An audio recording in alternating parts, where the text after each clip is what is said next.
All right, so I'm gonna show you guys something real quick. So I am playing Expedition 33 right here on my Ally. Absolutely love this game. Please let me know if you guys are playing this in the comment section down below. Also, I'm gonna go ahead and hit the power button right there. It is currently 3:22. I'm gonna go ahead and put this down over here.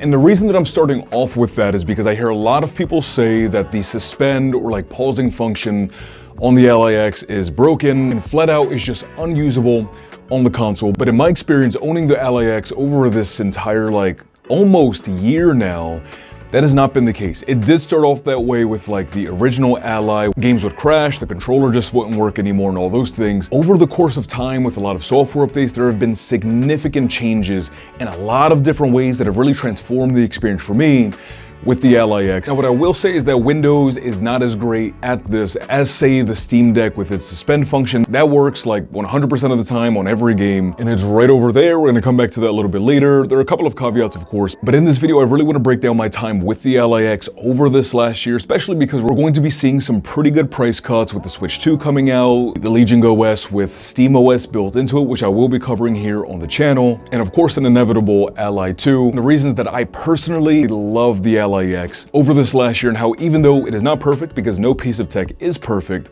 gradually over time become more robust, more user-friendly, and my favorite piece of tech that I like to carry around on a day-to-day basis. So if you guys are new here, my name is Dave and this is where tech meets lifestyle.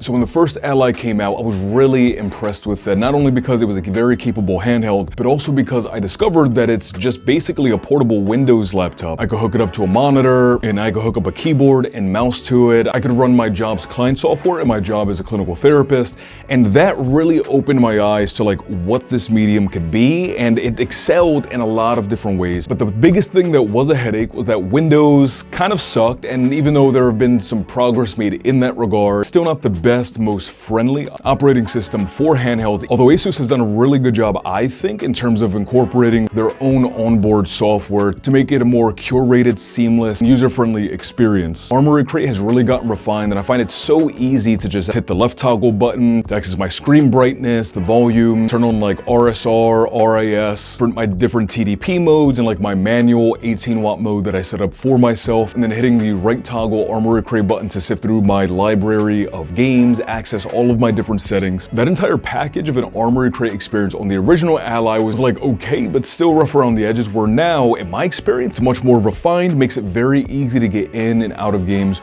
Although it's not perfect, and I won't lie to you guys and pretend like it's as refined and seamless of an experience as say Steam OS. But for me personally, having an open operating system that allows me to access GOG, the Xbox Store, EA client, and basically do anything that I want with the Ally is a huge plus for me, and I'm okay with some of the quirks of Windows going alongside that experience in order to have a more open, fleshed out experience that I can tweak more so to my liking than on something like say the Steam Deck. That being said though, I 1,000,000% understand why a lot of people do prefer the Steam Deck for being able to just sort of like pick it up, have Steam OS that kind of like keeps everything in a nice, neat package framework for you, or you just click your game, you're in, you can press pause and resume and pick it up at any given point in time that you want to. Even though I prefer the Ally X for a lot of different reasons, I'm not going to take away that Steam OS on the Steam Deck for sure is the easiest and most user-friendly to just pick up and play. Now as an owner of both, what I can say is that the 80-watt-hour battery on the Ally X over this entire almost year has been an amazing addition. And for me, it's been a game changer. I actually took the Ally X with me to a trip to Taipei, Taiwan, and the extended battery life was definitely very welcome, especially playing a more graphically intensive and demanding game like Expedition 33. And to give you guys an example, I was just getting done my second 13-hour leg of the flight. I had taken a little nap, and when I woke up from the nap, there were about 47 minutes left until we landed. I didn't feel like taking the charger out of my book bag too, so I didn't plug in the Ally X, but it was fully charged because I had been charging it most of the ride. And from 100% to the time that we actually landed, I was able to play Expedition 33, I think on like a 17 or 18 watt mode. And when we landed 45 minutes later, I had just about 73% battery life. On the original Ally, I don't even know if I would have been able to make it to touchdown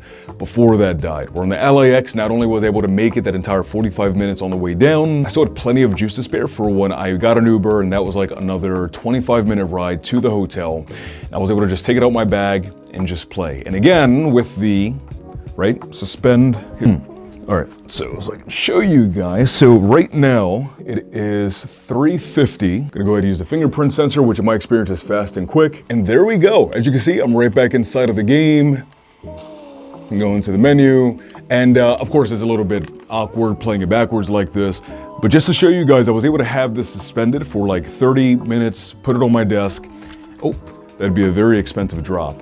And we're right back in the game. And that has been something that has been a welcome improvement on the Ally X. Now again, there are a couple of caveats, right? Like I was talking about before. So something like say Persona 5 Royal on Steam. As a therapist myself, I know firsthand how important it is to have someone to hear you, to bounce your thoughts and ideas off of, and to help you process all of your traumas and your stressors. But sometimes finding the right therapist that fits you can be hard. Thankfully, today's sponsor, BetterHelp, is a platform that offers a curated selection of tools to help you find the therapist that best fits your needs. They have a questionnaire that will ask you your history, experiences, and your preferences, and align you with a roster of therapists that are likely to be a good fit for you. And a huge benefit of BetterHelp is the convenience it provides you, as it allows you to communicate at the times and places that are most convenient for you. Be that via call, video chat, text message, from the comfort of your home, your car, or a park, it's really all up to you. So if you're finding yourself on hard times and looking for some better help, go to betterhelp.com/DavidVelez or click the link in the description down below for 10% off of your first month.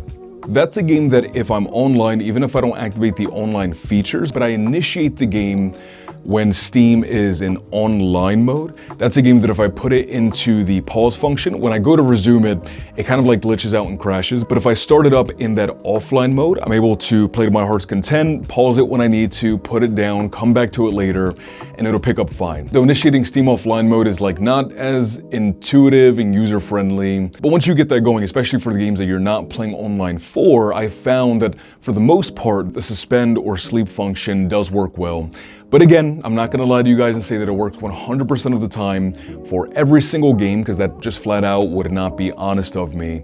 But for the most part, for the games that I'm playing, I find that works pretty darn well. Now going a little bit more into the software, something I've really appreciated them adding into Armory Crate is the ability to better customize not only your joysticks with dead zone and anti-dead zones, but also gyroscope implementation. And my personal favorite thing, like if I'm playing say Cyberpunk 2077, for example, being able to utilize these two back buttons right here, where when I go to zoom in with say like a sniper and I'm pressing L2 to aim, I can press this button right here to activate the gyroscope to line up my aim more precisely, and then bam, hit him with the R2 to let go of the shot. I love using it for that.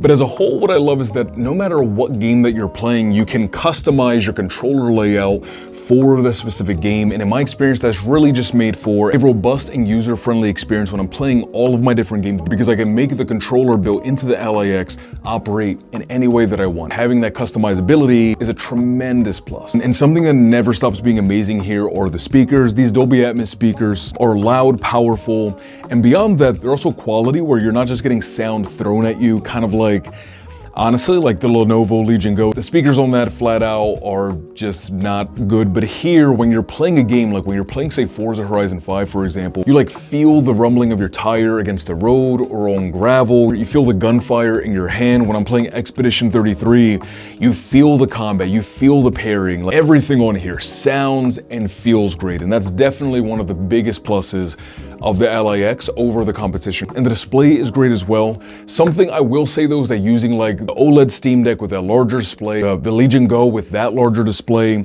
I really wish this had come with a larger display than the original Ally. Having more screen real estate for me is just a plus, and is a reason that I love using the Legion Go so much. Although ergonomically it's not as comfortable as the Ally or the Ally X, and it is definitely heftier, but I am hoping the Ally 2 has a slightly larger display. It doesn't have to be massive, but just a little bit more would be really appreciated. But as a whole, the clarity here that you're getting out of this 1080p display with VRR, and also the integration of fluid motion frames on the Ally X, definitely helps depending on the game that you're playing in terms of bolstering performance, getting more FPS out of your games. I think you do get a little bit of input lag. In my experience, that's the reason that I don't use it all that much, especially because really for the most part, all the games that I play on here, I can get really good performance out of that in like that 40 to 60 FPS range. And I personally am not someone who needs 60 frames per second in all of my games. I'm definitely one of those guys that prefers graphical fidelity, so I'd rather get like better textures and shading and stuff and get like a clean 40 frames per second as opposed to like making things look worse and getting 60 FPS. That's definitely going to be a preference thing. Please don't shoot me in the comment section. But curiosity in the comment section, are you team hashtag graphics or hashtag frame rate?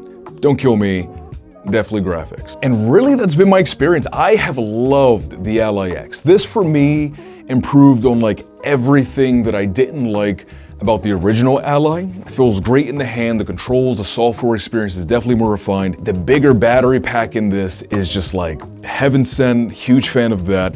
And really the only things are like the suspend resume thing, even though it is better and in my experience works for like most games that I play, it's still definitely not as seamless and smooth as say like on the Steam Deck. But really that's more of like a Windows thing. Windows, they need to get their act together in terms of a handheld friendly curated experience.